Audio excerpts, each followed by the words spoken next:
Travis Wayne Goodsell was going to go to bed, even though it's somewhat early. Mostly because I only got 4 hours of sleep last night. Was a little bit preoccupied about the church getting served today. Mormons need to understand, because they don't. They blame me for what the church did to me,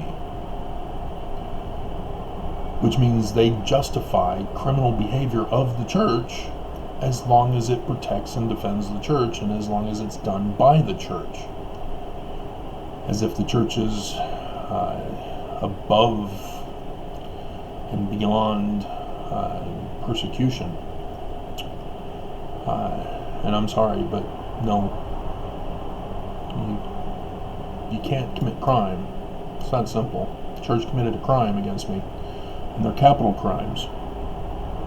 But because Mormons in positions of power and influence in the government and lawyers' offices and prosecutions and executives and police, they're all Mormon, and so I can't get justice. I have to do it myself.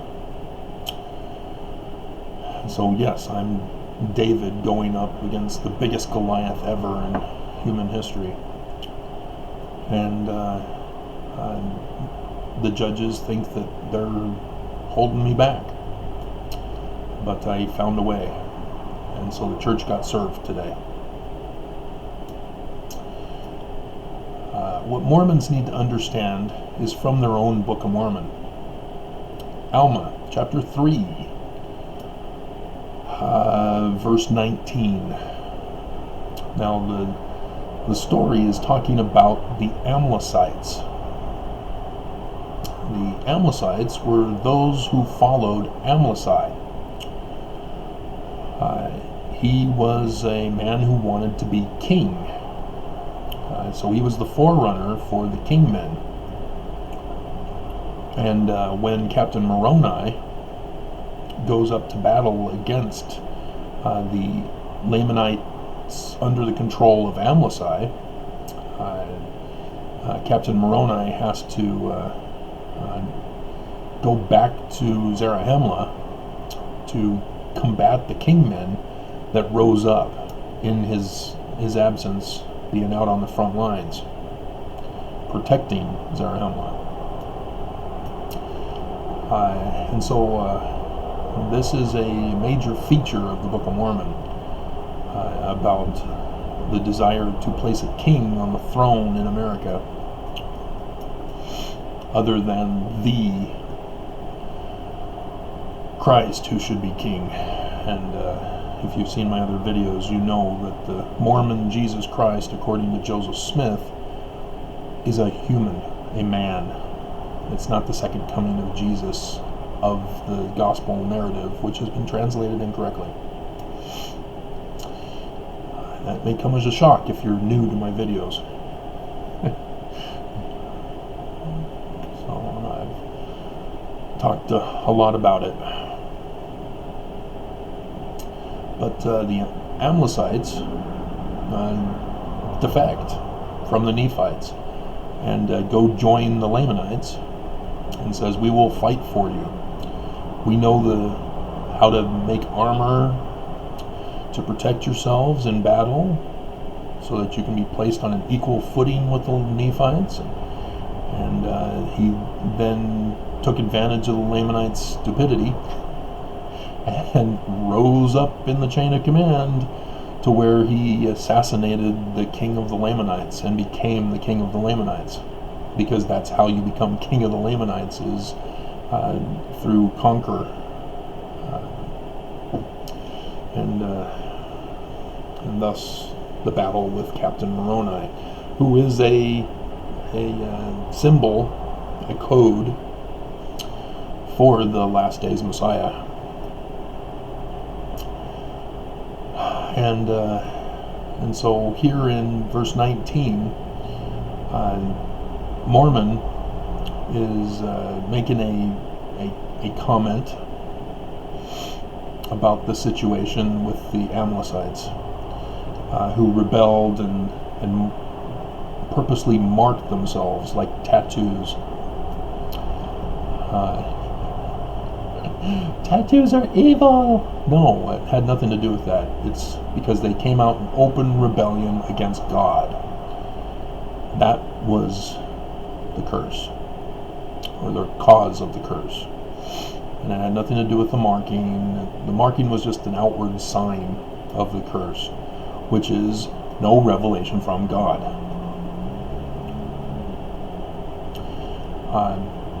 And in verse 19 he says, "Now I would that ye should see that they," the Amalekites, "brought upon themselves the curse.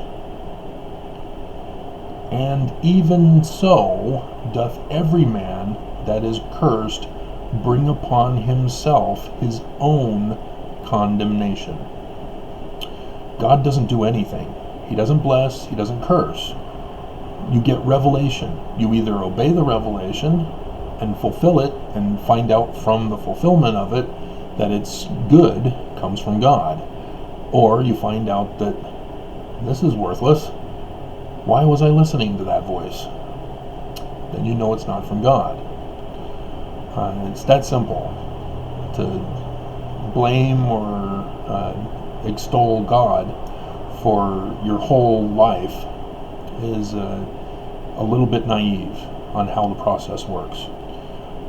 And so consequences. Do what is right, let the consequences follow.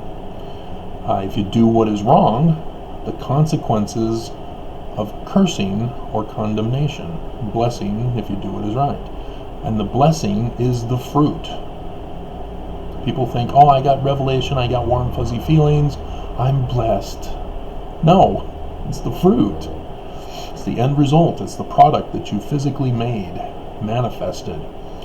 And so if you're cursed, you have produced something that doesn't work, that failed and causes harm or whatever. Spoiled fruit for curses. Because you can't eat it, and therefore you starve and die. Cursed. That's all it is. But people turn it into all magic stuff, and no. And so condemnation is the consequences of punishment for curses, blessings for following the right spirit and the right revelation. And so the church, they chose to commit crime against me and against all of you Mormons as well, and those of you who have been Mormon who have left. They committed crimes. Just the unifying tithing, it's forced. It's not a donation.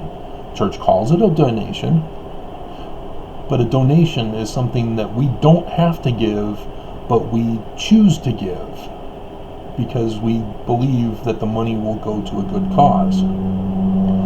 In the church, however, tithing is forced because we have to declare that we're a full tithe payer at our temple recommend interviews and in our tithing settlement, and worthiness interviews on other occasions, if there happens to be any, like for priesthood advancement or whatever. And so if we don't get to participate in the temple rituals, which are essential for exaltation. Our exaltation has been held hostage unless we paid the ransom of tithing. That's a crime. We all know that. You know, and if we've seen it in the movies, you know. And yet you can't recognize it when the church does it. But what the church did to me was they had me disappeared, erased from Utah, from society, gone, locked up. And I wasn't supposed to get out.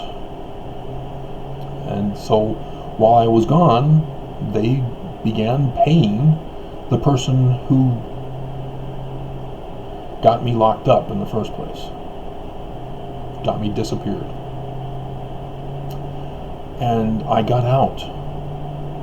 And then I found out that the church had been paying this person. Checkmate. Game over. The church cursed themselves by committing a crime. And they brought upon themselves their own condemnation. Now, yes, the federal government are working with the church, trying to protect them as best they can. But I find ways around it. And the church got served today. It's over. Checkmate. Game, set, match. Final buzzer rang. The fat lady sang. Whatever you want to use as a term.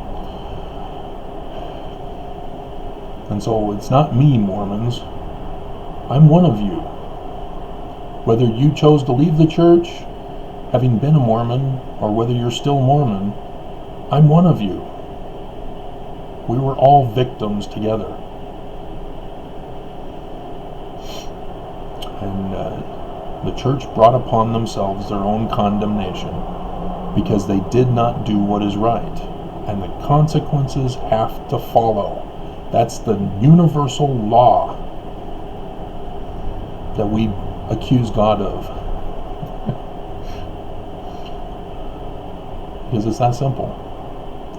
When you give other people life, liberty, and property, thus agency,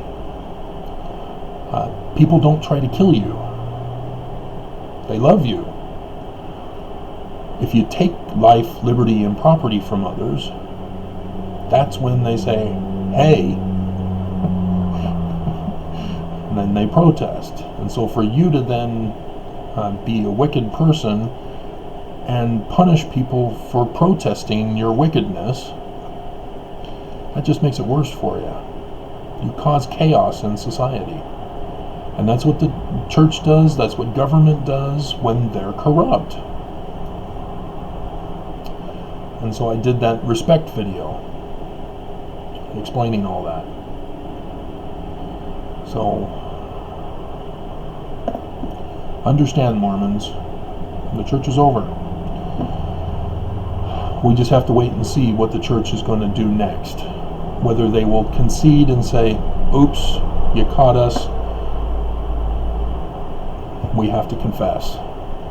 And then we'll have a public meeting where you'll either sign over the church or we'll sign over an agreement for you to sell everything that the church has so that I can then take the money or the organization and restructure it into a charity, a real charity, to give agency of life, liberty, property to all who have been victims by the church.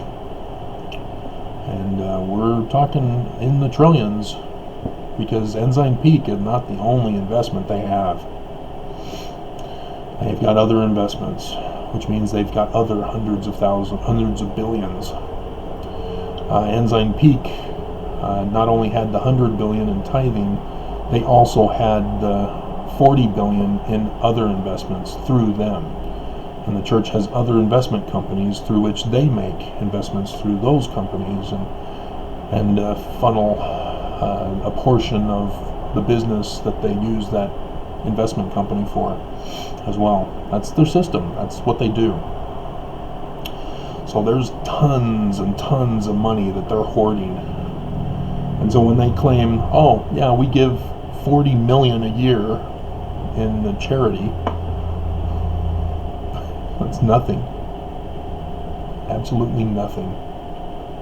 That gives $100, I think I figured out, for each of the 300,000 who are poor just in Utah alone. So that's nothing. Alrighty, good night. And it would be nice if the church quickly responded to resolve this so that we don't continue the charade. I'm expecting them to delay as long as possible and have their conference that they had planned to have, even though Corona is rising and threatening to shut it down.